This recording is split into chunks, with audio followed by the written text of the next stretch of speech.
সুমন সুমন আপনাকে যুক্ত করা আছে, বলেন আপনি। জি ভাইয়া, ভালো আছেন? হ্যাঁ, ভালো আছে, আশা করি আপনিও ভালো। বলেন তাহলে। আচ্ছা ভাইয়া, আমি আপনার মানে আপনাকে নিয়ে একটা ফেসবুকে পোস্ট দেখছিলাম, যে সেইখানে আপনাকে বলতেছে, মানে আপনাকে একটু গালাগালি অবশ্যই করে, কিন্তু এখানে বললো যে আপনি নাকি দুমুখী কাজ করেন। কেমন যে আপনি নাকি যখন কেউ আপনাকে বলে যে আপনি, সে আপনাকে প্রমাণ দিবে ইসলাম সম্পর্কে, তখন সে যদি হাদিস বা কোরআন নিয়ে প্রমাণ দেয়, তখন আপনি সেটা বিশ্বাস করেন না, বা সার্কুলার রিজনিং এই টাইপের কথাবার্তা বলেন।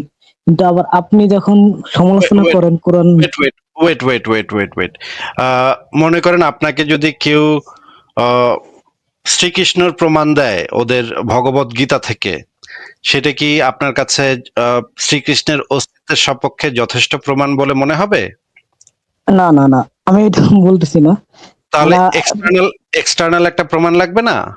হ্যাঁ হ্যাঁ, কিন্তু আপনি আচ্ছা, যখন সমালোচনা করতেছেন, আমার প্রশ্ন এখানে যে আপনি যখন একটু একটু সমালোচনা শুনে নেন, করবেন, তখন তো আপনি শুনে কোরআন নেন এবং ভাই। হাদিস থেকেই করতেছেন। কথা একটু শুনে নেন ভাই, কথা একটু শুনে নেন, আমার প্রশ্ন শেষ হয় নাই তো, একটু কথাটা শুনে নেন। মনে করেন একটা বইতে লেখা আছে আহ কলিমুদ্দিন নোয়াখালী থেকে ঢাকায় আইছে বাসে চইরা, এটা একটা বইতে লেখা আছে। ঠিক আছে সুমন ভাই, আপনি আমার কথা শুনতেছেন? হ্যাঁ হ্যাঁ, শুনছি, বলেন বলেন। নোয়াখালী থেকে কি করছে, সে নোয়াখালী থেকে ঢাকা আইছে বাসে কইরা, তাই না? জি। এই বাসে আসতে আসতে এক জায়গায় বাস থামছিল, সেখানে সে কি করছে, একটা মেয়েকে রেপ করছে। হুম। এই হুম। জিনিসটা সে তার আত্মজীবনীতে লিখছে, ওই মানে কলিমুদ্দিন তার আত্মজীবনীতে লিখছে, আমি জি। নোয়াখালী থেকে ঢাকা যাইতেছিলাম বাসে করে, সেখানে আমি বাসে থেকে নাইমে একটা মেরে রেপ করছি। এই জিনিসটা যদি তার বইতে লেখা থাকে, সে আসলেই নোয়াখালী থেকে ঢাকা বাসে চড়া আসছে কি আসে নাই, তার থেকে ইম্পর্টেন্ট বিষয়টা হইলো যে সে বাসে থেকে নাইমে একটা মেরে রেপ করছে নাকি, জি, বুঝতে নাকি পারছি। তাই না? হ্যাঁ। এখন নোয়াখালী থেকে ঢাকায় বাসে করে আসছি, এই জিনিসটার ভিতরে তো কোনো এক্সট্রা অর্ডিনারি ক্লেম নাই, তাই না? একজন মানুষ নোয়াখালী থেকে ঢাকায় বাসে আসতেই পারে, এটার ভিতরে তো কোনো অস্বাভাবিকত্ব নাই বা অলৌকিক কোনো দাবি দেওয়া নাই। এইটা তো আমরা একসেপ্ট করতেই পারি যে সে, হ্যাঁ, সে নোয়াখালী থেকে ঢাকা পর্যন্ত বাসে করে আসছে, তাই না ভাই? হ্যাঁ। তো আমরা যদি সে এখানে লেখে যে আমি নোয়াখালী থেকে ঢাকায় বাসে করে আসছি, এইটুকের ভিতরে আমাদের কোনো প্রবলেম নাই, একজন ব্যক্তি নোয়াখালী থেকে ঢাকা পর্যন্ত বাসে আসতে পারে, এই জিনিসটাকে একটা রেফারেন্স হিসেবে একসেপ্ট করা যায়। কিন্তু যদি সে ওই বইটাতে লিখতো যে আমি নোয়াখালী থেকে ঢাকায় আমার দুইটা ডানা গজাইলো, বা একটা উড়ন্ত গাধা আইলো, উড়ন্ত গাধার পিঠে চাইপা আমি নোয়াখালী থেকে ঢাকা আইলাম, ওই মাঝপথে আমি একটা মেয়েকে রেপ করছিলাম, এটা যদি লেখা থাকে, এইটা হবে একটা এক্সট্রা অর্ডিনারি ক্লেম নাকি? হ্যাঁ, এই বাট এক্সট্রা সে যে, অর্ডিনারি ক্লেম মানে হচ্ছে এই যে মাঝখানের যে রাস্তাটা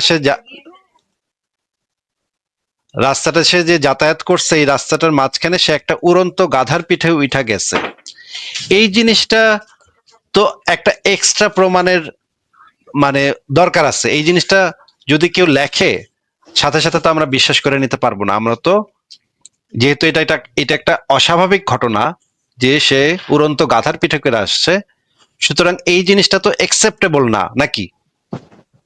না না, অবশ্যই না, যে সে তো ওই কিভাবে পারবে একই এটা। বইতে যদি ওই জিনিসটা লেখা থাকে, সে হচ্ছে গিয়ে, মনে করেন একটা জায়গাতে লেখা আছে সে ঢাকা থেকে নোয়াখালীতে বাসে করে আসছি, আবার ঢাকা থেকে নোয়াখালীতে ফেরত গেছি গাধার পিঠে, উড়ন্ত গাধার পিঠে চইরা, এটা যদি লেখা থাকে একই বইতে, তাহলে ওই প্রথম যে বর্ণনাটা যে বাসে করে গেছি, সেই বর্ণনাটুক একসেপ্টেবল। আর যেই বর্ণনাটুক হচ্ছে গিয়ে উড়ন্ত গাধার পিঠে করে আবার ঢাকা থেকে নোয়াখালী গেছি, এইটুক হবে আনএক্সেপ্টেবল। কারণ হচ্ছে এইটুকের ভিতরে এক্সট্রা অর্ডিনারি ক্লেম আছে, যেটা সম্ভব এক্সট্রা না আর কি। এভিডেন্সের দরকার পড়ে আমাদের কাছে, আমাদের পক্ষে স্বাভাবিকভাবে মেনে নেওয়া আমাদের পক্ষে কঠিন, আমাদের পক্ষে স্বাভাবিকভাবে মেনে নেওয়া সম্ভব না। যদি সে প্রমাণ দেখায় তখন আমরা অবশ্যই মেনে নিব, সেটাও মেনে নিব, সে উড়ন্ত গাধার পিঠে যদি উড়ন্ত গাধার প্রমাণ দেখায়, বা সে যে আসলে গেছে এটার প্রমাণ দেখায়, তখন আমরা এটা মেনে নেব। কিন্তু ওই একই বইতে যদি দুইটা বর্ণনা থাকে, তাহলে প্রথম বর্ণনাটাকে আমরা একসেপ্ট করি কারণ এটা একটা স্বাভাবিক ঘটনা, আর দ্বিতীয় বর্ণনাটাকে আমরা একসেপ্ট করি না, কারণ দ্বিতীয় বর্ণনাটা একটা অস্বাভাবিক ঘটনা, অলৌকিক ঘটনা, অতি প্রাকৃতিক ঘটনা, যেটাকে বলা হয় এক্সট্রা অর্ডিনারি একটা ক্লেম। এই কারণে আমরা যখন কোরআন হাদিস থেকে রেফারেন্স দিই তখন আমরা সাধারণত ইনফরমেশন হিসেবে দিই, সেটা কোনো ভেরিফাইড তথ্য হিসেবে দেই না। এবং আমরা সেই জিনিসগুলা রেফারেন্সই বেশিরভাগ সময় দেই যেই জিনিসগুলা স্বাভাবিক ঘটনা বা সাধারণ ঘটনা। যেমন ধরেন উম্মে হানির ঘরে মোহাম্মদ গিয়া মেরাজের রাতে ঘুমাইছিল, তাই না ভাই? হ্যাঁ ছিল ওইখানে। আচ্ছা, উম্মে হানির ঘরে ঘুমাইলো, ঘুমায় টুমায় সে ওই রাতে বলল যে সে সাত আসমানে ঘুরে আসছে গাধার পিঠে চইরা, উড়ন্ত গাধার পিঠে চইরা আসমান টাসমান পাড়ি দিয়ে আসছে। দরজা আসমানের আবার গেট আছে, সেই গেটে ফেরেস্তা তারে জিজ্ঞাসা, হয় কে আইছে, ভিসা আছে নাকি, পাসপোর্ট ভিসা আছে নাকি, তারপর আবার ঢুকতে দিছে। এরকমের বিরাট একটা কেচ্ছা আমরা ওইখান থেকে শুনি। কিন্তু এই জিনিসটা তো একটা এক্সট্রা অর্ডিনারি ক্লেম, এটা সপক্ষে তো এক্সট্রা অর্ডিনারি এভিডেন্স লাগবে এটা প্রমাণ করতে, তাই না? হ্যাঁ তাহলে কিন্তু উম্মে হানির ঘরে ছিল, এইটার ভিতরে তো কোনো এক্সট্রা অর্ডিনারি ক্লেম নেই। এটা তো একটা খুবই নর্মাল ঘটনা যে একজন মানে পুরনো প্রেমিকা, মোহাম্মদের বিবি মারা গেছে, চাচা মারা গেছে, এখন তার বাসায় গিয়ে হয়তো স্বামী বাইরে ছিল, এই জন্য আস্তে করে মানে কাবা শরীফে হয়তো সে ঘুরতেছিল মোহাম্মদ একলা একলা রাতের বেলা। উম্মে হানি হয়তো দরজা খুলে বলছে আসো ভিতরে আসো, কি একলা একলা ঘুরতেছো, তখন মোহাম্মদ হয়তো ভিতরে ঢুকে গেল, সঙ্গী সাথীরা হয়তো বাইরে ছিল, ও মোহাম্মদ হয়তো চিপ চিপ চামে দিয়ে ভিতরে ঢুকে গেল, ঢুকে হয়তো পুরোনো প্রেম তার জায়গায় উঠলো, কতদিন দেখি না, কতদিন কথা বলি না। এটা তো ভাই একটা খুব নর্মাল ঘটনা, এটার ভিতরে তো কোনো অস্বাভাবিকত্ব নাই, এটার ভিতরে তো কোনো এক্সট্রা অর্ডিনারি ক্লেম নাই। একটা প্রাক্তন প্রেমিকার সাথে প্রেমিক একটু সময় কাটাইতেই পারে, মানে মোহাম্মদ ছিল তখন খুবই দুঃখের ভিতরে, কষ্টের ভিতরে, বিবি খাদিজা মারা গেছে, চাচা আবু তালিব মারা গেছে, খুবই কষ্ট তার। হ্যাঁ, এই সময় যদি সে একটু মনের আনন্দে একটু কথা বার্তা বলতে চায়, একটু সময় কাটাইতে চায়, একটু রোমান্টিক সময় কাটাইতে চায় মায়ানের সাথে, ভাই এটা তো একটা নর্মাল ঘটনা। তাহলে এই জিনিসটা, এই বর্ণনাটার ভিতরে অস্বাভাবিকত্ব নাই, এটা একটা হইতেই পারে, এই ধরনের ঘটনা ঘটতেই পারে। কিন্তু একই বইতে যদি লেখা থাকে আমি গাদার পিঠে করে আসমানে গেছিলাম, এইটা হবে একটা অস্বাভাবিক ঘটনা, এইটার সপক্ষে আমাদের কাছে এক্সট্রা এভিডেন্স লাগবে। এই কারণে একটা যুক্তিবাদী মানুষ শুধুমাত্র ততটুকু গ্রহণ করতে পারে যতটুকু হচ্ছে গিয়ে সাধারণ কোনো বর্ণনা বা সাধারণ কোনো দাবি। মনে করেন মোহাম্মদ একদিন রাস্তায় হাঁটতে গিয়া একটা পাথরে হোঁচট খাইছে, এটা যদি একটা হাদিসে লেখা থাকে আমরা ধরে নিই যে হ্যাঁ হোঁচট খাইতেই পারে, রাস্তা দিয়ে হাঁটলে তো হোঁচট লাগেই, পাথরে ধাক্কা লাগলে পায়ে হোঁচট খাইতেই পারে। কিন্তু যদি হাদিসে লেখা থাকে মোহাম্মদ একদিন রাস্তা দিয়ে হাঁটতেছিল, পাথরে হোঁচট খাইছে, তারপর পাথরটার একটা মুখ গজায় গেল, পাথরটা মোহাম্মদ কইলো, হে নবী আমি সরি ভাই, নবী ভাই আমি সরি ভাই, আমারে মাফ করে দাও, আমি তো তোমার পায়ে ব্যথা দিছি। এই পাথরটা যদি এই কথাটা বলে, ওইটা যদি হাদিসে লেখা থাকে, তখন এই জিনিসটা তো একসেপ্টেবল না, এই জিনিসটা তো একটা অস্বাভাবিক উদ্ভট কথা। এই কারণে এই বর্ণনাটাকে আমরা যুক্তি দিয়ে যখন মানে পড়ি এই জিনিসগুলা, তখন আমরা বুঝতে পারি এই ঘটনার এই অংশটুকু বানায় লেখা হয়েছে বা বাড়তি লেখা হয়েছে, বা মোহাম্মদ চাপাবাজি করছে, বাটপারি করছে, এই জিনিসটা আমরা পরিষ্কারভাবে বুঝতে পারি।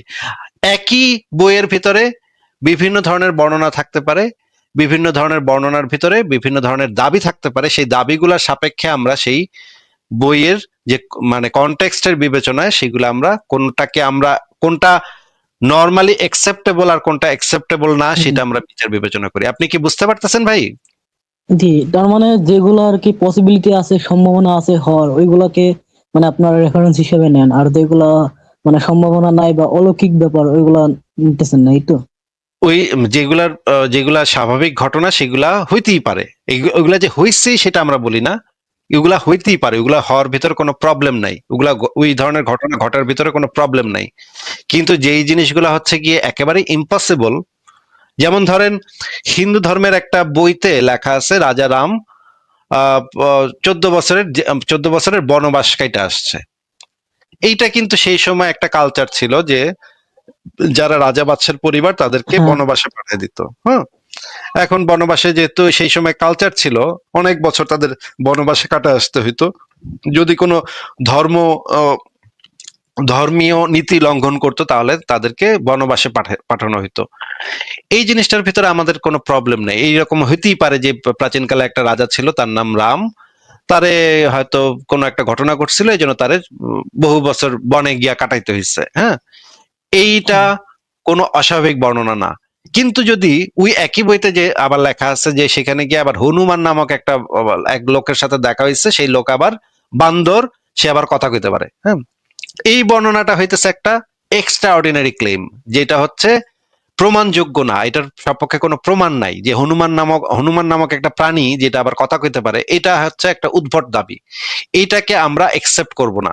যদি কেউ বলে আমাদেরকে এসে যে প্রাচীনকালে একটা রাজা ছিল রাম, তারে বনবাসে পাঠাইছিল, আমরা ধরে নিই হ্যাঁ হইতেই পারে, প্রাচীনকালে একটা রাজা রাম থাকতেই পারে, তার 14 বছরের বনবাস হইতেই পারে। কিন্তু যখনই সে বলবে যে ওই ঘটনাটা যে হনুমান নামক একটা মানে প্রাণীর সাথে দেখা হয়েছিল যে আবার কথা কইতে পারতো, এইটুক আমরা একসেপ্ট করব না। আপনি কি পার্থক্য বুঝতে পারতেছেন? জি, বুঝতে পারতেছি। আর কি কোনো প্রশ্ন আছে? হ্যাঁ ভাইয়া, আছে। সেটা হলো আপনার এই যে গনিমতের মাল, বা যেটা নিয়ে আপনারা বেশি, সব থেকে বেশি সমালোচনা করেন, সেই ব্যাপারে মানে এইটার ব্যাপারে আমারও অনেক, মানে ছোটবেলা থেকে আমি তো আপনি যেগুলো বললেন, এই যে একটা যে মিরাজের ব্যাপারে, বিশেষ করেন আমি একজন মুসলমান হইলেও আমি এটা, মানে আমি জানতাম যে মিরাজে গমন করছে, কিন্তু কিভাবে করছে, কেমনে কি করছে, এটা এই প্রথম মানে আপনার লাইভে এসেই শুনছি। কোনো সময় বলেও নাই এরকম কোন হুজুররা যে, কারণ এগুলো যদি বলতো এরকম স্বাভাবিক প্রশ্ন তুলতাম যে এটা কেমনি সম্ভব যে একটা গাধা কিংবা এরকম টাইপের কিছুর উপর উঠে তারপর মিরাজে গমন করা, এগুলো আমি শুনি নাই কোনো সময় এরকম ভাবে।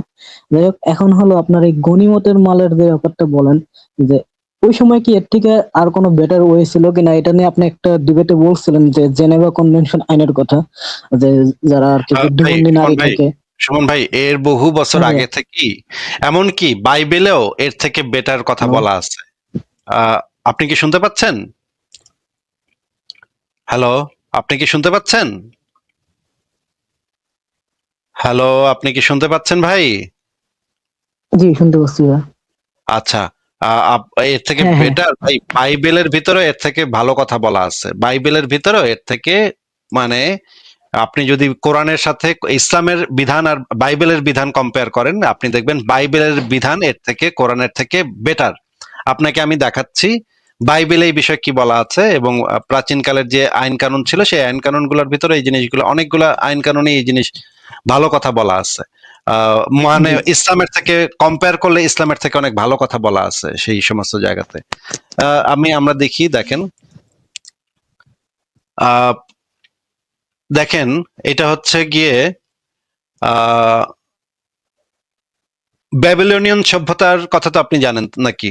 জি জি জি, বেগুলিয়ান, এটা তো হ্যাঁ, বহু ক্যালেন্ডার সভ্যতা। বহু বছর আগে, এটা তো হচ্ছে গিয়ে আচ্ছা, মানে প্রথমে খ্রিস্টপূর্ব, এটা হলো খ্রিস্টপূর্ব হ্যাঁ, কত সালে? খ্রিস্টপূর্ব, হ্যাঁ। উর নাম্য ছিলেন একজন প্রাচীন সুমেরীয় মহারাজা। তার চালু করা বিধিবিধানের অংশবিশেষ পাথরে খোদিত অবস্থায় বর্তমান ইরাকের একটি এলাকা থেকে উদ্ধার করা হয়েছে। প্রাচীন সুমেরীয় সভ্যতায় খ্রিস্টপূর্ব 2100 থেকে খ্রিস্টপূর্ব 2050 অব্দের মধ্যে খোদিত এই প্রাচীন সুমেরীয় ফলকে, এটা হচ্ছে পৃথিবীর প্রাচীনতম আইন বিষয়ক ফলক, জি কৃতদাস জি, হ্যাঁ। সম্পর্কিত আইনবিধির উল্লেখ আছে। এর প্রায় 300 বছর পরে শুরু হওয়া প্রাচীন ব্যাবিলনিয়ান সভ্যতার একজন বিখ্যাত মহারাজা হামুরাবি, এই উনি হচ্ছেন বিখ্যাত, খুবই পৃথিবীর প্রথম আইন জি হ্যাঁ প্রণয়নকারী। হ্যাঁ, ওনার একটা আইন আছে, হ্যাঁ, আইনের হ্যাঁ, এই যে হামুরাবি আইন।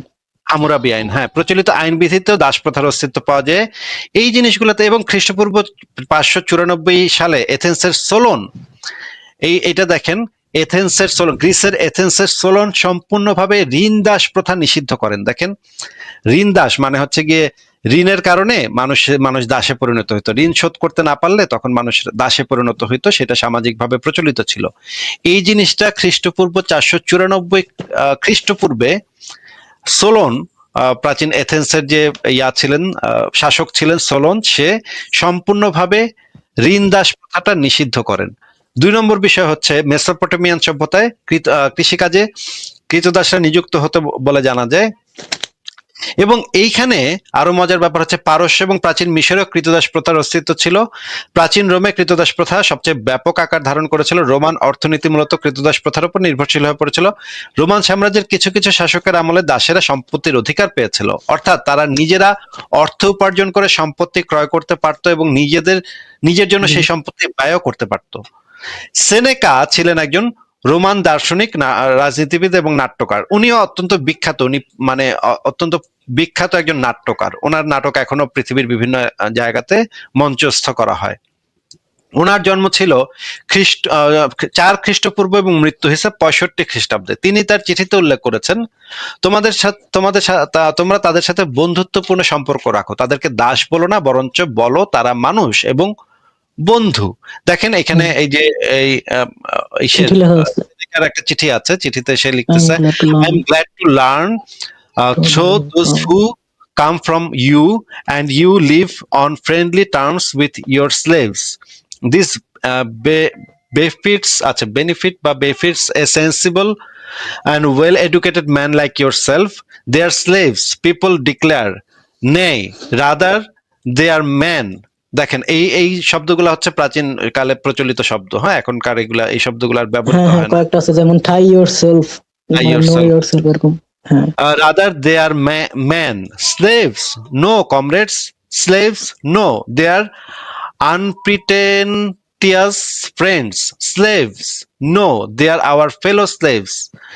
If one reflects that fortune has equal rights over slaves and free men alike, মানে বোঝাচ্ছে যে তাদেরকে তোমরা স্লেভ বলে ডাইকো না, তাদেরকে বন্ধু বলো, তাদেরকে মানুষ হিসেবে সম্মান দাও। এই জিনিসটা সেনেকা বইলা গেছে ওনার জন্ম প্রায় যিশুর কাছাকাছি আর কি, যিশুর কাছাকাছি সময়। এইবার আমরা দেখি যে জি, ভারতে সে সময় কি ছিল, ভারতে যে মানে কৌটিল্যের দাসদেরকে বন্ধু হিসেবে আর কি, বন্ধুর মতো ব্যবহার করতে হবে এরকম। ব্যবহার করতে বলছে। হ্যাঁ, হ্যাঁ। ভারতের সবচেয়ে গুরুত্বপূর্ণ একজন ব্যক্তি ছিলেন কৌটিল্যের। অর্থশাস্ত্রটা হচ্ছে ইকোনমিক্স এর উপর লেখা, সারা পৃথিবীতে সবচেয়ে প্রথম বই কৌটিল্যের অর্থশাস্ত্র। এটার নাম শুনছেন ভাই আপনি? চাণক্য বলে ওনাকে, চাণক্য। না ভাইয়া, চাণক্যের হ্যাঁ চাণক্য নাম শুনছিলাম, হ্যাঁ হ্যাঁ। চাণক্যই হচ্ছে কৌটিল্য। হ্যাঁ, উনি হচ্ছেন প্রাচীন ভারতের অন্যতম বড় পণ্ডিত ব্যক্তি। হ্যাঁ, প্রাচীন হ্যাঁ ভারতের হ্যাঁ সবচেয়ে বড় পণ্ডিতদের ভিতরে একজন ছিলেন চাণক্য। ওনার যে অর্থশাস্ত্র বইটা, সেটাকে বলা হয় কৌটিল্যের অর্থশাস্ত্র। এই অর্থশাস্ত্র বইটার ভিতরে যে জিনিসটা পাওয়া যায়, উনি কিন্তু মুহাম্মদের থেকে বহু বছর আগে। দেখেন ওনার অর্থশাস্ত্র বইটাতে আমি যেটা হ্যাঁ, এটা পাইছি, অনেক আগের, হ্যাঁ। কোনো দাসকে মৃতকে বহন করার জন্য বা প্রস্রাব ঝাড়ু দেয়া বা উচ্ছিষ্ট খাবার পরিষ্কার করার কাজে নিয়োগ করা, কিংবা কোনো দাসকে নগ্ন করে রাখা, তাকে আঘাত করা বা গালি দেওয়া, অথবা দাসীর সম্মতি ছাড়া তার সতীত্ব লঙ্ঘন করলে তার জন্য প্রদত্ত মূল্য বাজেয়াপ্ত হবে।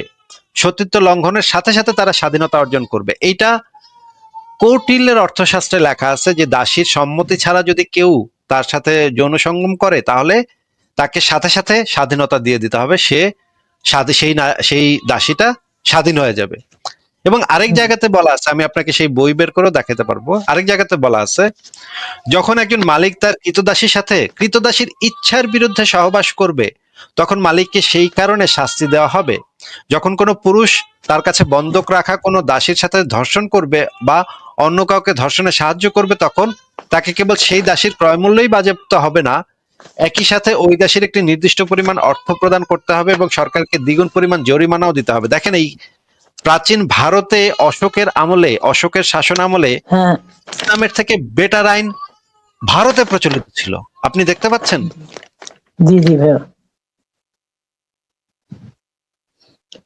হ্যাঁ আচ্ছা, আচ্ছা, এটা কিন্তু এটা তো আপনার মানে আমি বলতে চাইছি, এটা তো মধ্যপ্রাচ্যের কোনো না, একটা হলো গ্রিকে আর একটা হলো আপনার কি বলে ভারতীয় অঞ্চলে, মানে দুইটা তো আলাদা অঞ্চলে।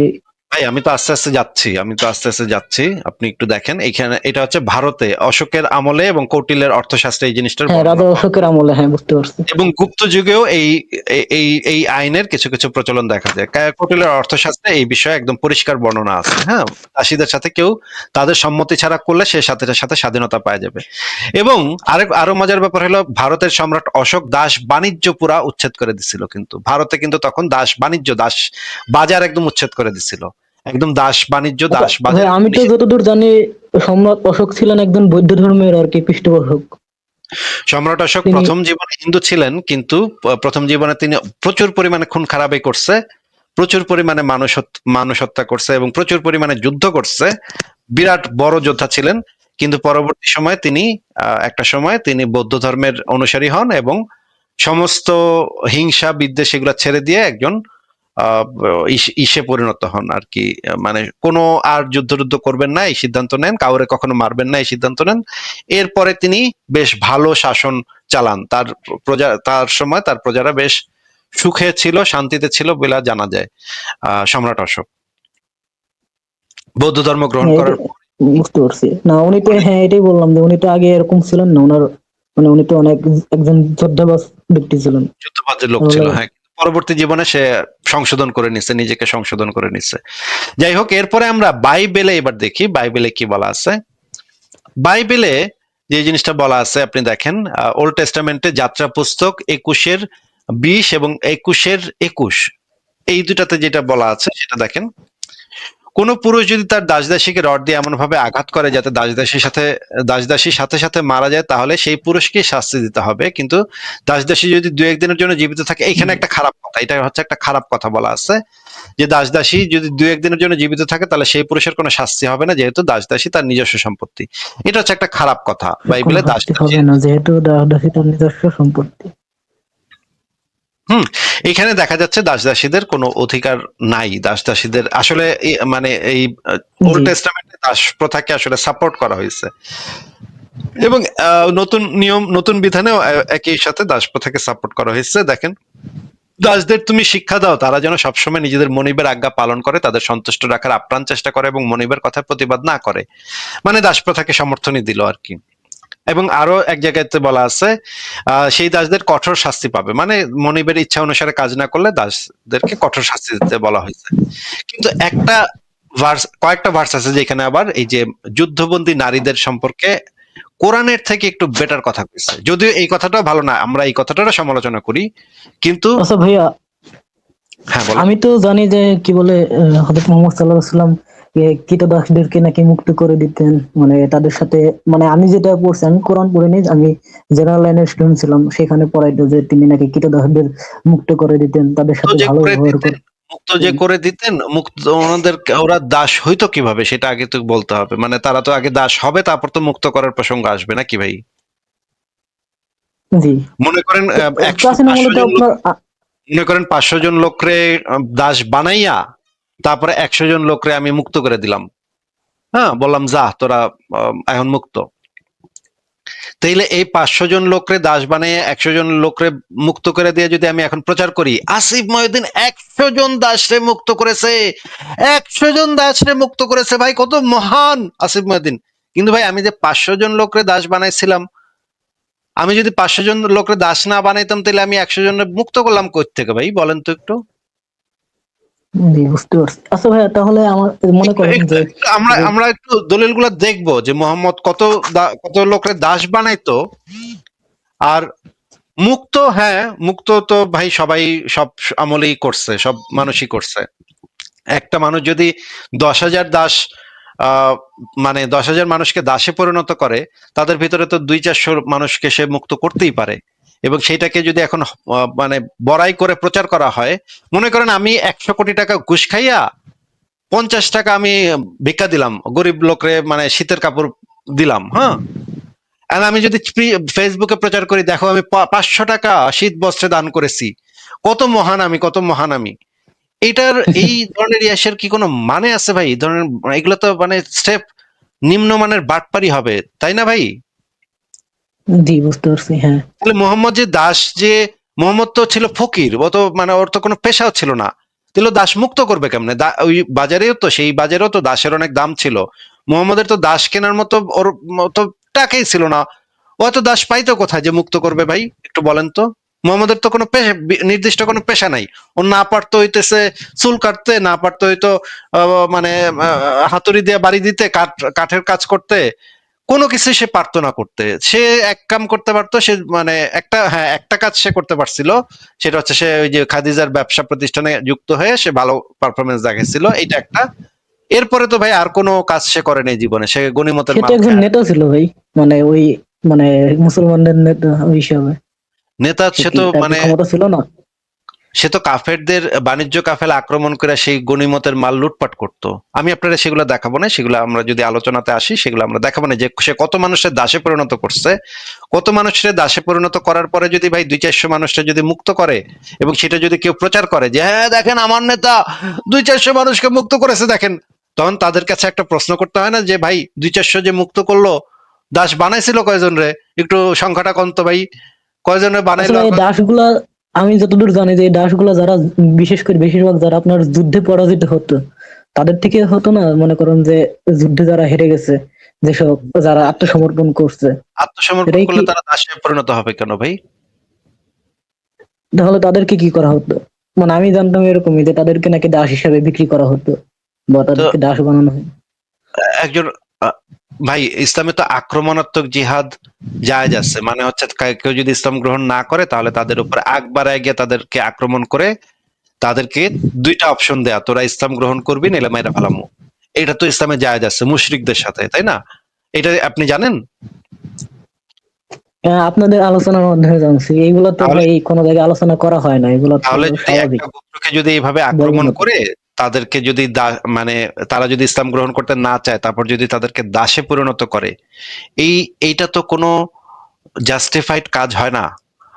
এটা তো অমানবিক, এটা তো মানবতার বিরুদ্ধে অপরাধ, এটা তো যুদ্ধাপরাধ হয়ে যায়। একজন মানুষকে দাসে পরিণত করা, একজন স্বাধীন মানুষকে যুদ্ধ চাপায় দেয়া এবং তাকে শুধুমাত্র তার ধর্মের কারণে তাকে তার উপর যুদ্ধ চাপায় দেয় এবং তাকে দাসে পরিণত করা, বাজারে নিয়ে তাদেরকে বিক্রি করে দেয়া, এটা তো ভাই মানে পৃথিবীর সবচেয়ে অমানবিক কাজের ভিতরে একটা। একজন মানুষের কোনো স্বাধীনতা নাই, সে একটা বন্দি জীবন যাপন করবে সারা জীবনের পরে, দাসত্বের জীবন যাপন করবে, মালিক যেটা বলবে সেটা তার করতে হবে। মানুষের সবচেয়ে ইম্পর্টেন্ট জিনিস হচ্ছে তার স্বাধীনতা। স্বাধীনতার থেকে বড় জিনিস তো একজন মানুষের জীবনে আর কিছু নাই।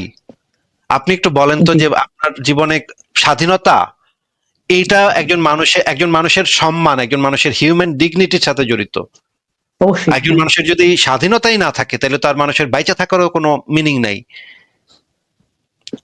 বাট এই আমি স্বাধীনতাটা যদি যদি যুগের কথা বলি, ওই যুগে তো আপনার ওরকম স্বাধীনতা কারোই ছিল না, শুধুমাত্র যারা আপনার বড় বড় পজিশনে ছিল, যারা রাজা সম্রাট, তারা একমাত্র, যে কোনো ধর্মে, প্রত্যেকটা ধর্মে তো সেম অবস্থা ছিল। বিশেষ করে না, হিন্দু ধর্মে তো আপনার, তাতে তো সেটা নৈতিক হয় না তো ভাই, যে সেটা যেই যুগেরই হোক।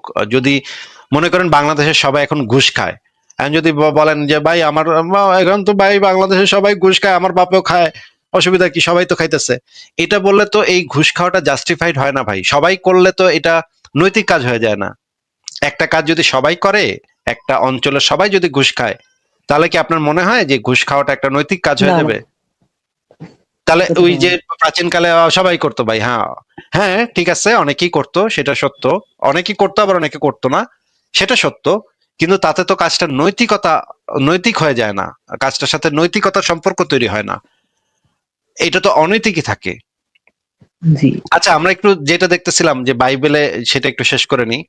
বাইবেল হ্যাঁ, থেকে আমি দেখাচ্ছিলাম, দেখেন, তোমরা তোমাদের শত্রুদের বিরুদ্ধে যুদ্ধ করতে গেলে তোমাদের প্রভু ঈশ্বর তাদের পরাজিত করতে তোমাদের সাহায্য করতে পারেন, এবং তোমরা তোমাদের শত্রুদের বন্দি করে আনতে পারো, এটা বাইবেলে বলতেছে।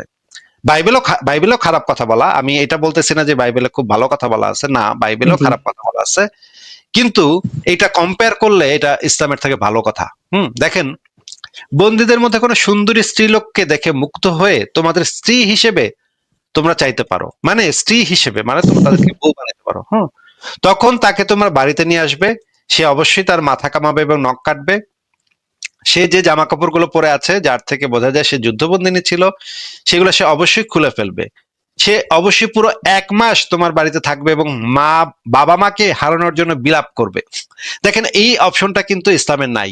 এই যে 1 মাস যে তাকে সময় দেওয়া এবং তার পরিবার পরিজনের জন্য মানে মানায় নেওয়ার জন্য সময় দিতেছে। মানায় নেওয়ার জন্য 1 মাস সময় দেওয়া হচ্ছে।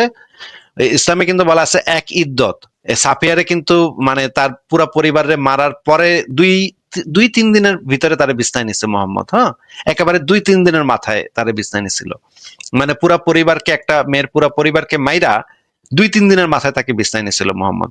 এইখানে দেখেন বাইবেলে যেটা বলা আছে, সে অবশ্যই পুরো 1 মাস তোমার বাড়িতে থাকবে এবং বাবা মাকে হারানোর জন্য বিলাপ করবে।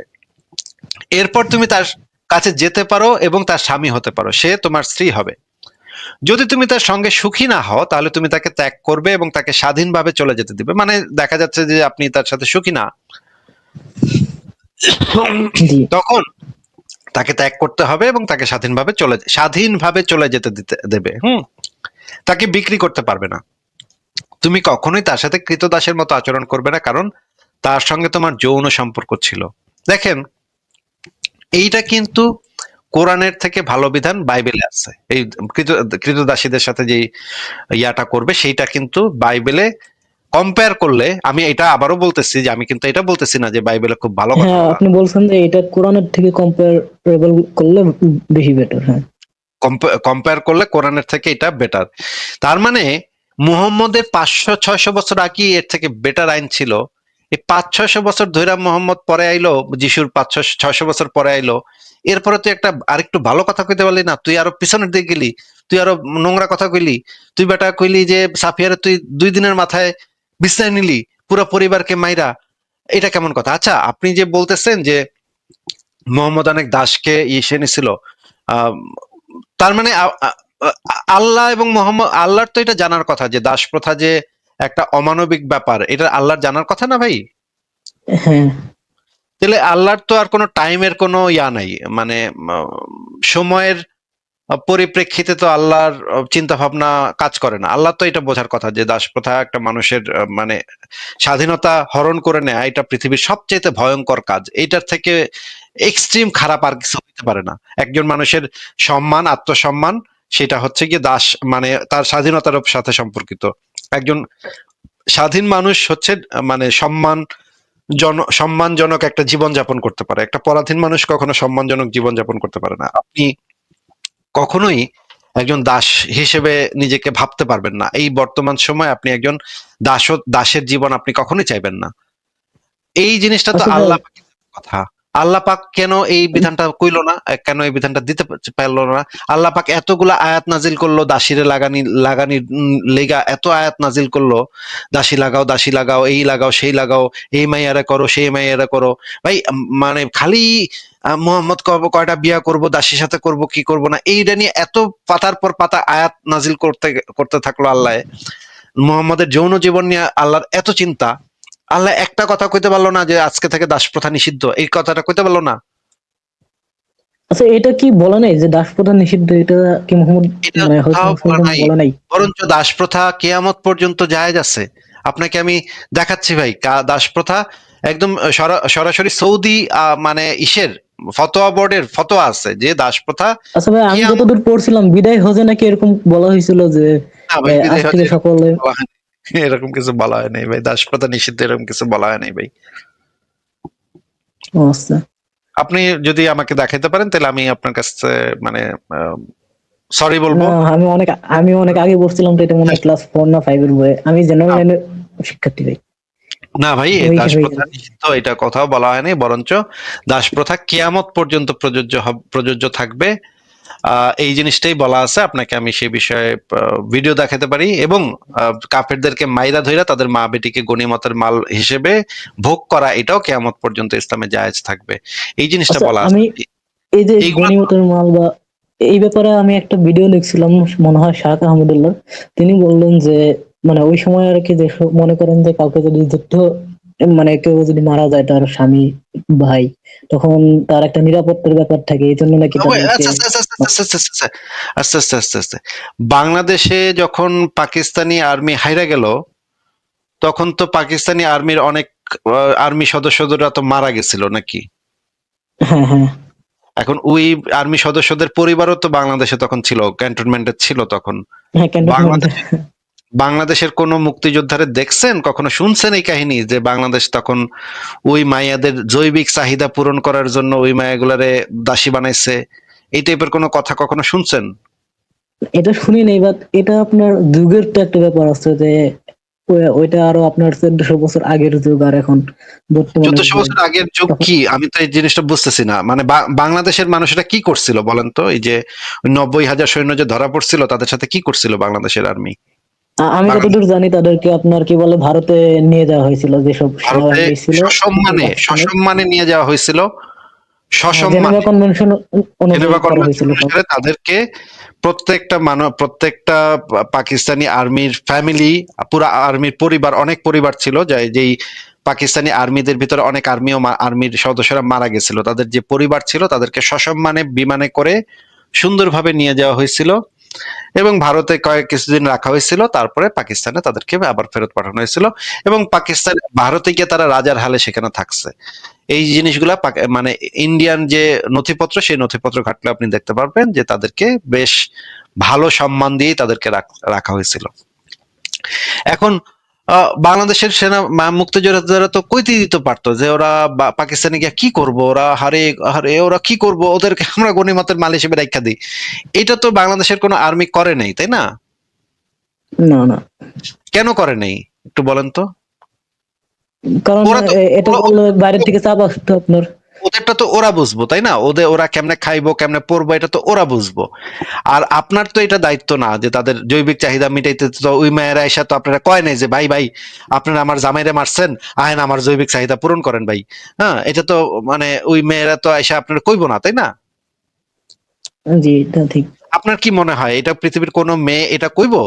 যেই বেটারা তার স্বামীরে মারছে, তার ভাইয়েরে মারছে, তার বাপেরে মারছে, ওই মায়েরা নাচতে নাচতে এসে কইবো যে ভাই ভাই আপনি আমার ভাইয়েরে মারছেন, স্বামীরে মারছেন, বাপেরে মারছেন, আহেন আমার জৈবিক চাহিদা পূরণ করেন? এটা ভাই পৃথিবীর কোনো মায়া কইবো? হয়তো ওই সময় সাথে সাথে বলবে না, বা পরবর্তীতে বলতেও পারে। আমি তো ভাই বুঝতে এরকম, পারছেন আমার কথা? এটা তো আমি মনে করি না এটা কখনো সম্ভব। কোনো মেয়ের পক্ষে, কোনো আত্মসম্মান বোধ সম্পন্ন মানুষের পক্ষে সম্ভব না।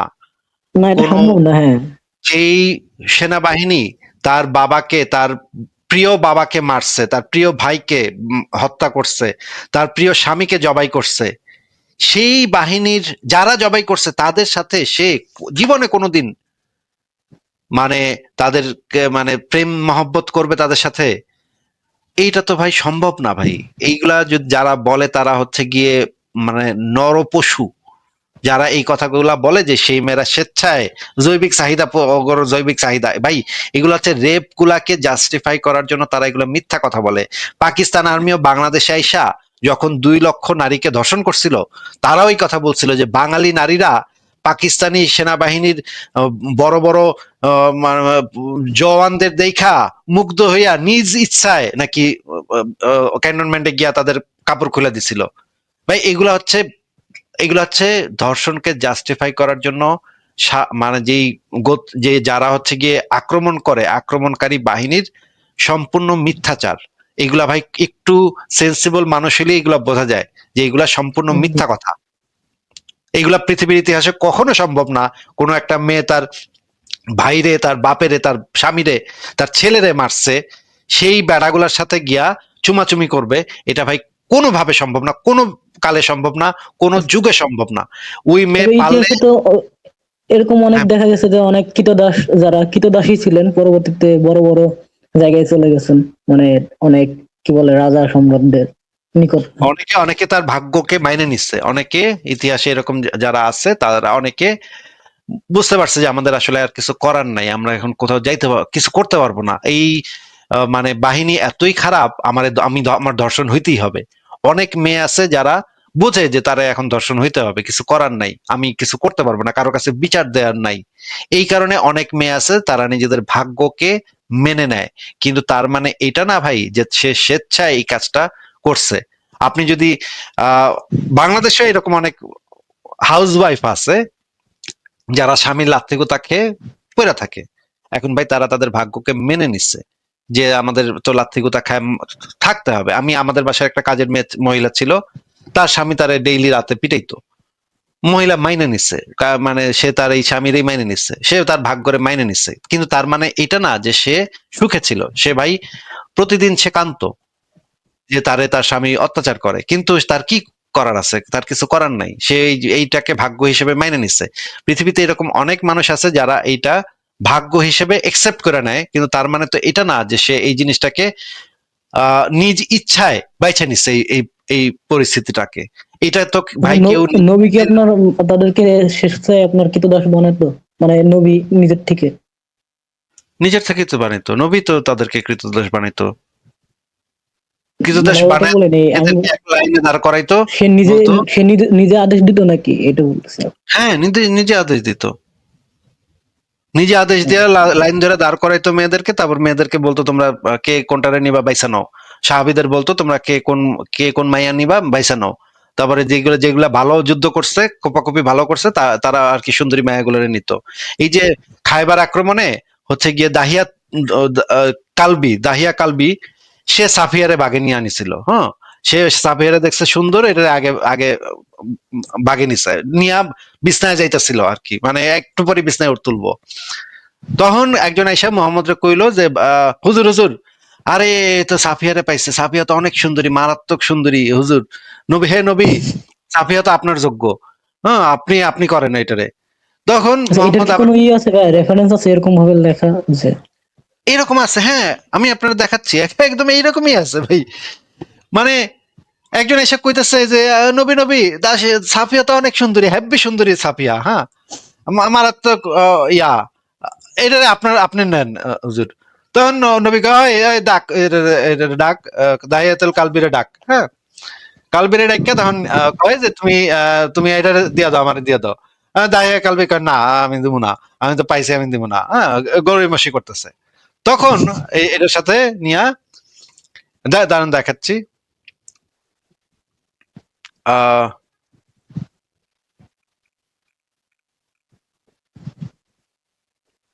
আমি একটু রেফারেন্সটা বের করি, দেখেন একটু।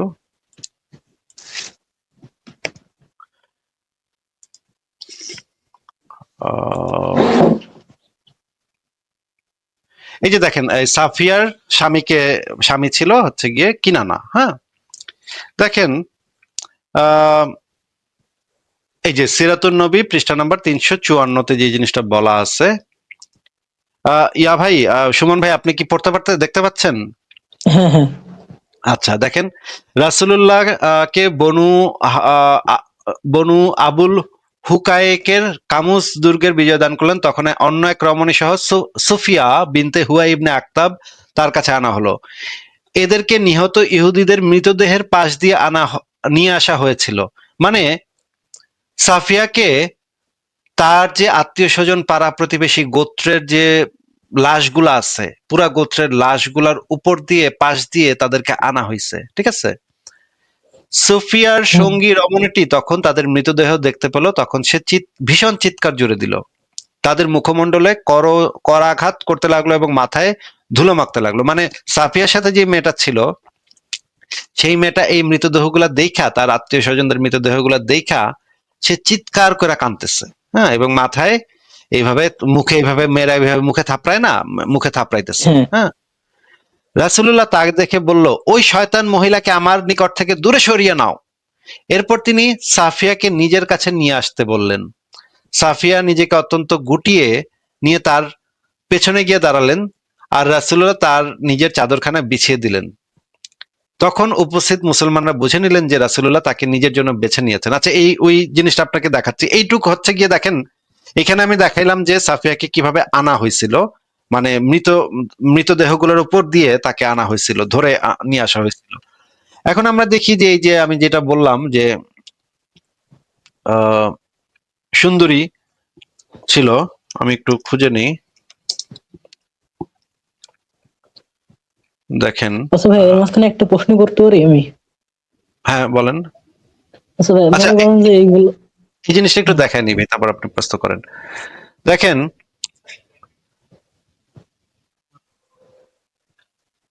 এই যে দেখেন সহি মুসলিম 3366 নম্বর হাদিস, আমরা খায়বার জয় করলাম, বন্দীদের একত্রিত করা হলো, মানে সব মেয়েদেরকে একত্রিত করছে, লাইন ধরে দাঁড় করাইছে, ঠিক আছে। হুম। তখন দাহিয়া নবী সাল্লাহ সাল্লামের নিকটে এসে বললেন, হে রাসূলুল্লাহ, কয়েদীদের মধ্যে থেকে আমাকে একজন দাসী প্রদান করুন। তিনি বললেন, যাও একজন দাসীকে নিয়ে যাও। তিনি সাফিয়া বিনতে হুয়াইকে নিয়ে গেলেন। তখন এক ব্যক্তি নবীর কাছে উপস্থিত হয়ে বলল, ইয়ার নবী, নবী আল্লাহ, আপনি বনু কুরাইজা ও বনু নাজিরের সর্দার হুজাইনের কন্যা সাফিয়াকে দাহিয়াকে দিয়ে দিয়েছেন। ইনি একমাত্র আপনারই উপযুক্ত হতে পারে। আরেকটা বর্ণনাতে আছে, দেখেন আরেকটা বর্ণনা পড়ি। তিনি বললেন তাকে। এবং মানে দাহিয়া দাহিয়া কালবি কত কত বড় বাটপার দেখেন, সে আবার 7টা দাসী নিছে এটার মানে এক্সচেঞ্জের জন্য, সে সাতটা দাসী নিছে, ঠিক আছে? মানে এখানে মোহাম্মদ তাহলে খরিদ করেন, মানে কিনে নেন? না না না, এই যে রাসূলুল্লাহ সাল্লাল্লাহু আলাইহি সাল্লাম সাফিয়াকে 7টি দাসীর বিনিময়ে খরিদ করেন, মানে দাহিয়া নিয়ে নিছিল। ও হ্যাঁ, এই যে বুঝতে পারছি। দাহিয়া নিয়ে নিছিল তো সাফিয়ারে, আর সাফিয়ারে এক্সচেঞ্জ করছে আর কি। এক্সচেঞ্জ করছে, যে 7টা দাসী নিছিল। দাহিয়াও কত বড় বাটপার দেখেন, সে আবার বুঝছে নবী এই সুন্দরী মেয়ের পায়ে তো ছাড়বো না, এটার বদলে সে গুইন্না গুইন্না 7টা দাসী নিচ্ছে। হ্যাঁ, 7টা দিবেন হুজুর, তাইলে আমি আপনারে সাফিয়ারে দিব। তখন মোহাম্মদ 7টা দাসী দিচ্ছে। আচ্ছা, এই 7টা দাসীর মালিক কে ছিল কোন তো ভাই? মোহাম্মদ ছিল। মোহাম্মদ ছিল। তাহলে মোহাম্মদের তো অলরেডি 7টা দাসী ছিল, সেই 7টা দাসী দিয়ে সে সাফিয়ারে নিচ্ছে, তাই না? হ্যাঁ, এই 7টা দাসী কই পেলো কোন তো দেখি? আসমান থেকে পড়ছে মোহাম্মদের উপরে নাকি? না এই যুদ্ধবন্দী যারা ছিল মনে হয়। মানে মোহাম্মদ অনেকগুলা নিত, আর মোহাম্মদ তো 1/5 নিত। আচ্ছা, ওই জিনিসটা আমি দেখাই, যে সুন্দরী সাফিয়ার কথা যেখানে বলা হচ্ছে সেইটা একটু দেখি। এটা তো অনেক বড় লেখা, খুঁজে বাইর করাটাও আর কি মুশকিলের ব্যাপার। আহ, আমার লেখাগুলা এখন এত বড় হয়ে গেছে যে আমি অনেক কিছু খুঁজে পাই না। হ্যাঁ, আচ্ছা, দেখি আমি এখানে আছে নাকি। এটা হচ্ছে আল বিদা ওয়ান নিহায়া গ্রন্থে। না, এটা এটা না। এবার আমি কি প্রশ্নটা করতে পারি? হ্যাঁ, বলেন। আচ্ছা, আপনি শুরুতে যে জিনিসটা বলছিলেন যে মনে করেন যে রহিম তার বইতে লিখছে যে সে ঢাকা থেকে কমলাপুর আসছে গাড়িতে করে। এখন কথা হলো যে সে কেন তার বইতে তার সম্পর্কেই খারাপ জিনিস লিখতে যাবে যে সে একটা মেয়েকে ধর্ষণ করছে? সে তো এই মানে এটা জিনিসটাকে কেন খারাপ লিখবে বলে সে? মনে করে নাই। সে তো শোনেন ভাই, আমাদের এলাকায় আমাদের গ্রামে ডাকাত ছিল। ডাকাত তার করতো, মানে প্রশংসা করে, নিজের প্রশংসা করে, আত্মপ্রশংসা করে বলতো, আমার বাপে তো আরো বড় ডাকাত ছিল, জানোস আমার বাপে এক কোপ দিয়া মানে 3-4টা মানুষ মেরে ফেলাইতো। এটা গর্ব করে বলতো। এটা যখন আমি শুনি, সে তার আত্মীয় স্বজনদের কাছে এই গল্প করতো যে আমার বাপে এত বড় ডাকাত ছিল, আমি আর কি ডাকাত, আমার বাপে আরো বড় ডাকাত ছিল, আমার বাপে এক কোপে তিনটার মেরে ফেলাইতো। হ্যাঁ, এই গল্পটা সে গর্ব করে বলতো, কারণ সে মনে করতো ডাকাতি জিনিসটা খুব ভালো। হ্যাঁ, বিরাট কাম করছে তার বাপে, এটা সে গর্ব করার জন্য বলতো। কিন্তু আমি যখন শুনতাম তখন আমি ভাবতাম যে আরে, তারা হইতেছে ডাকাত ফ্যামিলি, তারা এই কথা বলতেছে তার বাপে আরো বড় ডাকাত ছিল, এটা আবার গর্ব করে বলতেছে, এটা কেমন কথা? এরকম আপনি শুনছেন না যে মানে অনেক সময় অনেকে গর্ব করে এমন একটা কথাবার্তা বলে, যে কথাটা আপনার কাছে আপনি শুনলে তো বুঝতে পারবেন যে এটা তো চরম অমানবিক কথাবার্তা। আমি হ্যাঁ, এরকমও শুনছি যে আমাদের এলাকায় একজন লোক ছিল, যে হচ্ছে গিয়ে বাবরি মসজিদ ভাঙার সময় সে গর্ব করে বলতেছিল, আমি হিন্দু গো বাড়ি আগুন দিয়ে আসছি। হ্যাঁ, হিন্দু গো বাড়ি।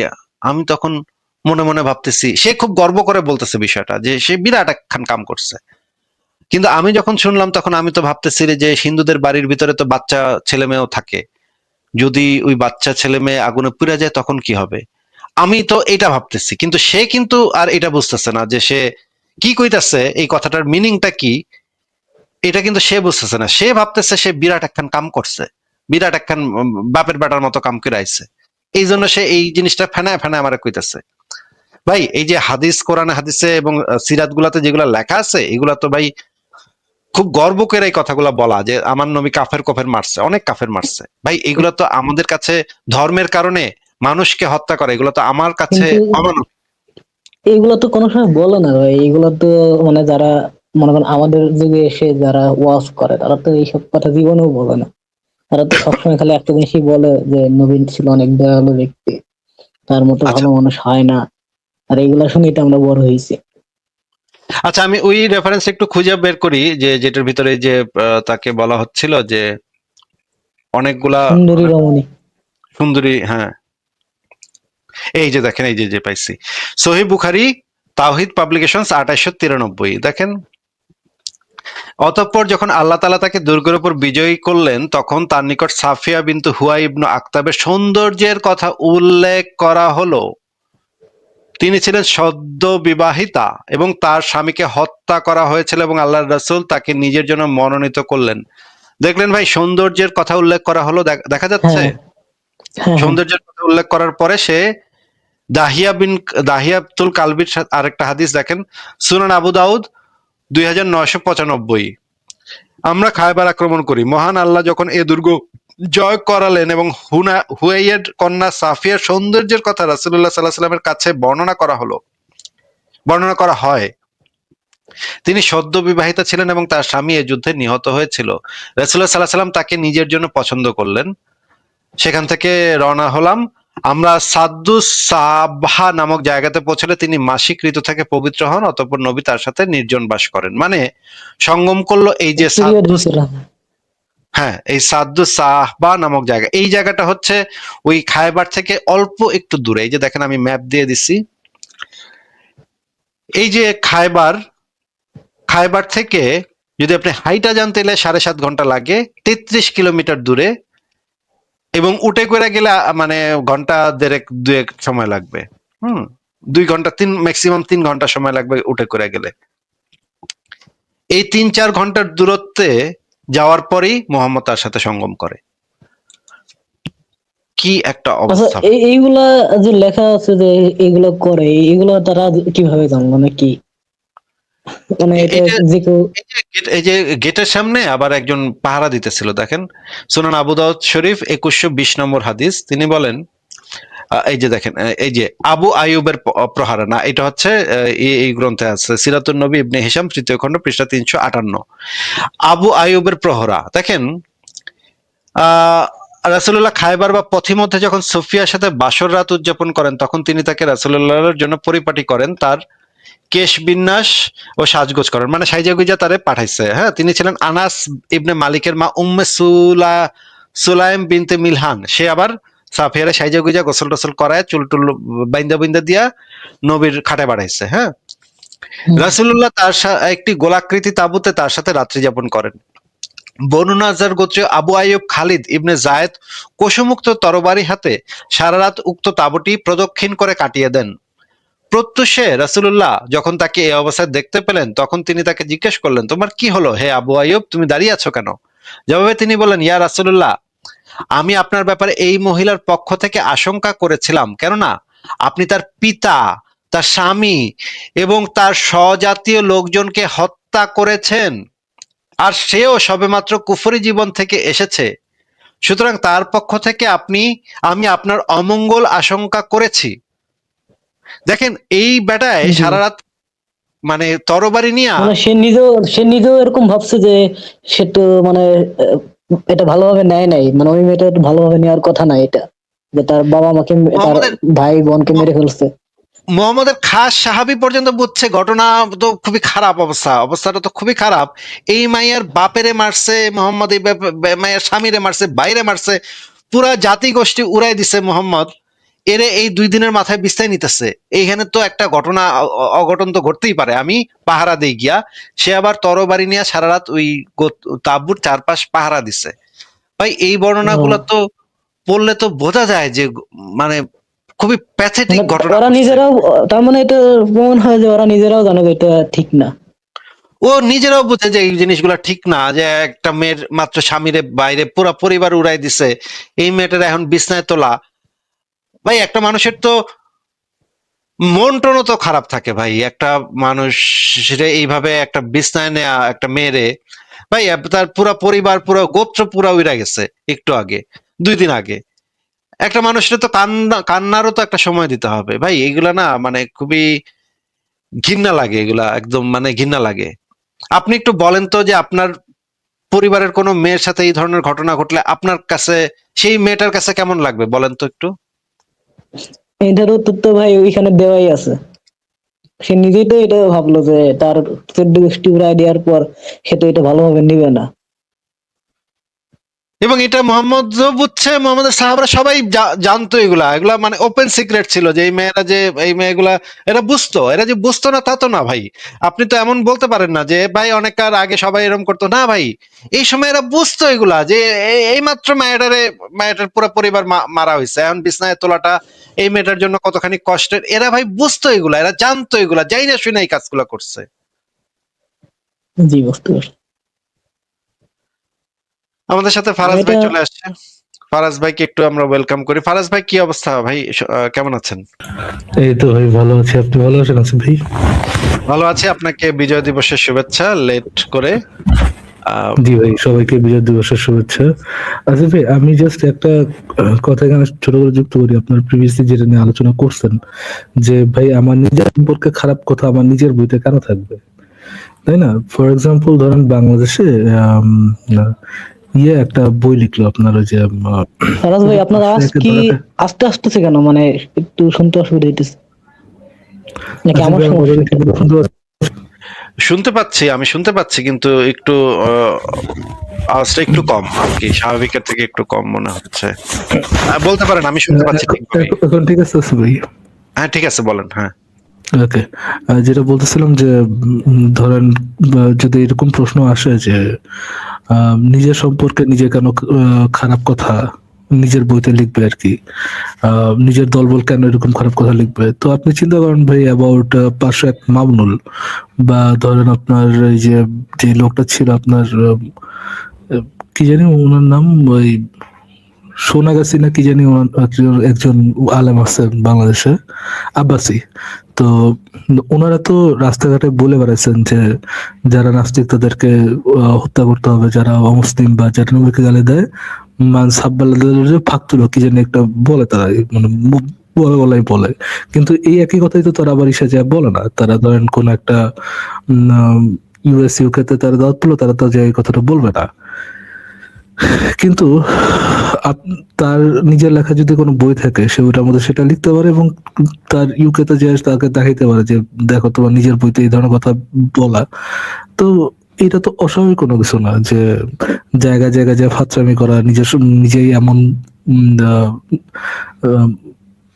জঙ্গিদের সাথে বসে জঙ্গিবাদী আচরণ করা এবং বুক ফুলা জঙ্গিবাদী করা, যদিও এটা জানে যে এটা সব জায়গায় অ্যাকসেপ্টেবল না, তারপরে এই ধরনের কথা বলে এটা অস্বাভাবিক কোনো কিছু তো না। এটা তো বাংলাদেশে লাখো লাখো প্রমাণ আছে এরকম। আচ্ছা, হ্যাঁ বাংলাদেশের অনেক প্রমাণ আছে, এই জিনিসগুলো আমরা দেখি। সুমন, আপনি কি, হ্যাঁ আপনাকে আবারও যুক্ত করছি। আপনি কি এই রেফারেন্স গুলো তো আপনি দেখলেন যে মানে পরিস্থিতিটা কি হয়েছে এখানে? আপনার কি মনে হয় যে ৫,০০০ বছর আগে একটা মেয়েকে যদি তার বিনা অনুমতিতে রেপ করতো কেউ, তাহলে সেই মেয়েটা কি কম ব্যথা পাইতো? না, এরকম তো না। মানে ৫,০০০ বছর আগে কি মেয়েটার বডি কি অন্যভাবে তৈরি ছিল, বা মেয়েটা কি, হ্যাঁ ৫,০০০ বছর আগে হয়তো অনেক মেয়ে এটা মাইনে নিত, যেহেতু তাদের ভাগ্য ভাগ্য হিসেবে মাইনে নিত, কিন্তু তার তো জিনিসটা সে তো ইচ্ছা করে তো সে এই ভাগ্যটাকে বাইছে নিত না, তাই না? তার যদি অন্য কোনো ওয়ে থাকতো তাহলে তো সে এই কাজটা করতো না, বা এই কাজটা হইতে দিত না তার সাথে, তাই না? না, আমি আপনার এটা আমি আপনার একটু বলি, আমি যখন মানে একদম পাক্কা মুসলিম ছিলাম তখন আমি এগুলা করতাম না। লাইক একবার আমি একটা সিরিজ দেখছিলাম, নাম হলো সুলতান সুলাইমান, মনে হয় অনেকেই দেখছেন। তা সেখানে দেখতাম হ্যাঁ, এটার ভিতরে অনেক দাসী দুষি দেখায় ভাই, এটা হ্যাঁ, মানে যে আর কি এই ছিল, সুলাইমান ছিল, সে অনেক এরকম কি কয় মেয়েদের সাথে প্রত্যেক দিন এরকম করতো। তখন আমি অনেক ছোট, তা আমি হলো কি বললো, আমি বললাম যে ওটা একটা লুচ্চা ছিল, কারণ প্রত্যেকদিন কোনো না কোনো মেয়ের সাথে করে, বিয়ে ছাড়া। এমন না যে বিয়ে করতো, ইসলামে তো বিয়ে করার আছে যে বিয়ে করে তুমি যার সাথে খুশি চার জনকে বিয়ে করে করতে পারো, কিন্তু তো বিয়ে ছাড়া করতো। তখন একজন বললো যে না, এগুলা তো ইসলামে আছে। আমি বললাম কেমনে আছে এগুলা? বলতেছে যে ইসলামে নাকি এরকম যারা যুদ্ধে হেরে যায় যেসব মহিলা থাকে তাদের সাথে নাকি এগুলো করা যেতে পারে। আমি বললাম যে যদি এরকম হয়েও থাকে তাহলে তো এটা ভালো না, এটা কেমনে সম্ভব ভাই? না মানে তখন বললো যে না, এগুলা তো তোমার আল্লাহ কি বলে এটার নাম, অনুমতি দিচ্ছে, তাই করতে পারবা। ঠিক আছে। হ্যাঁ, এটা কিভাবে অনুমতি দেয় একটা মানে কোনো একজন মানে সেন্সিবল কোন একটা সত্তা, এটা তো এই অনুমতি তো দিতে পারে না ভাই, এটা তো সম্ভব না। এবং জি। এই যে বিধানটা যে নাজিল হয়েছে সূরা নিসার যে 24 নম্বর আয়াতটা যে নাজিল হয়েছে, সেটাও একটা ইন্টারেস্টিং ব্যাপার যে মুশরিকদেরকে মাইরা মুইরা তাদের মা বেটিকে গনিমতের মাল হিসেবে নিয়ে আসছে সাহাবীরা। এখন সাহাবীরা আয়েশা মুহাম্মদরে কইতাছে যে আমরা কি খাসি হয়ে যাব নবী, আমরা কি খাসি হয়ে যাব, আমাদের তো বিবিরা তো মানে মদিনায় আছে, আমরা এখন কি করব, এখানে আমাদের তো কুরকুর কুরকুর করতেছে। এখন মোহাম্মদ কয় যে এখন সাহাবীরা আবার বলতেছে যে এখন তো মায়া মায়া ধরছি হুজুর, কিন্তু সমস্যা হইতেছে ওদের স্বামীরা জীবিত আছে, ওদের স্বামীদের সামনে কেমনে করি ওদের সাথে। তখন মোহাম্মদ তখন আয়াতটা নামাইলো সূরা নিসার 24 নম্বর আয়াত নামায় কইলো যে যা তোরা এখন করতে পারোস, শুরু কর যা, তবে মনে রাখিস ইদ্যত পার হইলে তারপর করিস। এই কথা বলে দিল মোহাম্মদ আল্লাহর আয়াত নামায়। ভাই এইটা কিভাবে হইতে পারে, এটা কিভাবে সম্ভব?